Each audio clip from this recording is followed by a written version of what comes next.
I make rugs. Yeah, to be used, definitely not to be hung on the wall. Tucked in a little corner of the Wallowa Mountains, Kim Morris creates beautiful wool rugs for the kitchen, the bedroom, or entryway. It is to be used everywhere and anywhere in the house rug, just because it's woven so tightly that it can take years of walking and washing. She weaves them by hand, the old-fashioned way, one string at a time. I'm making on a big loom that takes up a large portion of my house, and I just beat it really, really hard. And over the years, I think my rugs weigh more and more because I can pack them tighter and tighter. People think about weaving as this really peaceful, and weaving rugs is not a peaceful thing, necessarily. And you can hear me weaving from the gate because it just shakes the whole house.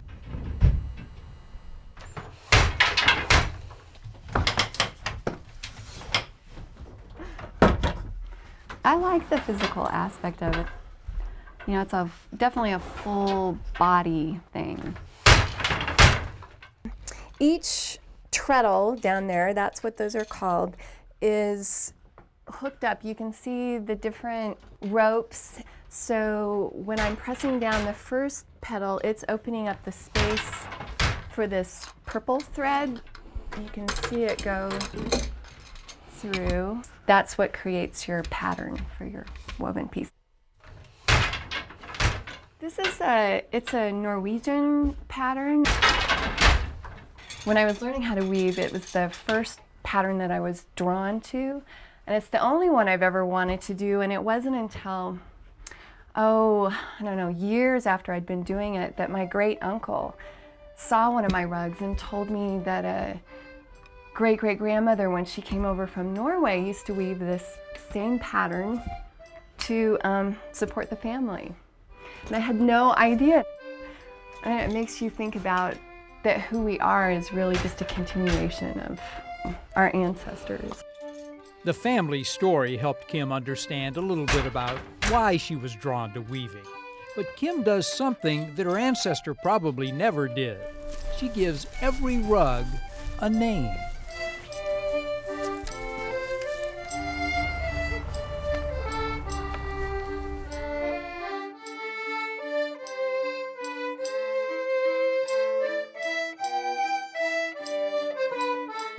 This one's called Safari.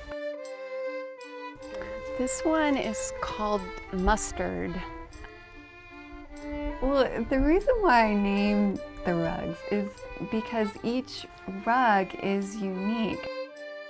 All the rugs have stories. This one's called Summer Squash, and it just incorporates all those different colors of the squash plants and the blossoms and then that blue summer sky.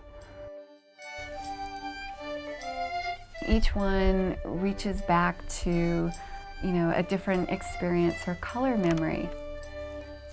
This one is inspired just the terrain and environment around where I live, the ponderosa pines and the basalt cliffs and just the changing colors right now, how everything's starting to fade back into greens and browns. So those are color memories, think of places that you've traveled to, and if you just close your eyes and think about the colors that come to mind.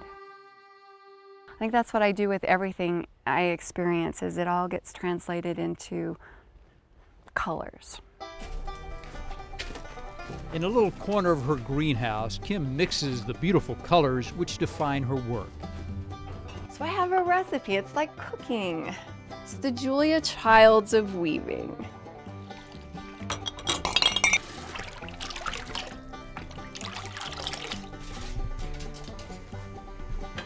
So then we just pour, make sure we get all the powder. So as you can see, this is going to be a nice kind of scarlet red, a good winter color. Inside the jars is 2 of these skeins of yarn. The thing that makes this yarn unique is that it's 4 very fine strands spun tightly together. So that's what makes the rugs so durable and yet feel so good. Once the yarn is dyed, Kim hangs it out on the clothesline. It gives her the time and perspective to really think about what kind of color story she wants to tell next. Up until a few days ago, this tree was just a bower of yellows and oranges transitioning into greens, and so I wanted to do a piece about that. And hanging them up on the line is a great way to kind of get a feel for how I want to arrange the colors, and so I'll just kind of keep adding to it until I get the whole colorway.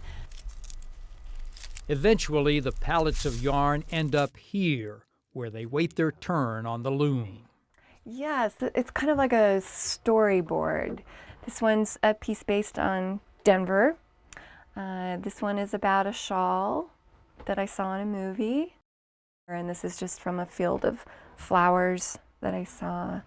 This one is one that I'm just doing for fun. When my greenhouse was full of ripening tomatoes and those great colors that happen as the tomato is ripening, and it goes through those, brilliant reds. Once in a while, Kim changes gears a little bit, from making rugs to weaving something most of us never give a second thought to, let alone take the time to make. This is the baby loom for weaving towels. That is its sole purpose in life. It's a nice change from the rugs because I'm working with a white background and the colors interact differently as opposed to the rugs that are just this huge mass of color that can be overwhelming at times. And so, one by one, I'll tie on 562 strings. And once this warp is on, I can make about 15 towels before I have to do it all over again. They take probably, between weaving and hemming, maybe 5 hours a towel. But I love doing them, and I love using them. This is called sewing in the ends. This is a craft where a good day isn't measured by hours worked or money made. It's all about how much you can get done in a day. For a weaver, that boils down to inches. In a typical day, 1.5 feet. If I'm really cranking it out and not doing any dyeing. Maybe 9 inches if I'm dyeing. An entire rug may take 2 or 3 weeks to complete. All right, let's push this over. Most people who buy a Kim Morris rug know the time and emotional investment she gives every piece. There. And some just can't stand the thought of throwing her work on the floor. Kim, though, quickly dismisses that notion. Ocean colors. It's both utilitarian and art. One of the most tiresome questions I ever hear is, oh, I could never use that because it's so beautiful. And yet, if you really think about that comment, why shouldn't everything we use be beautiful?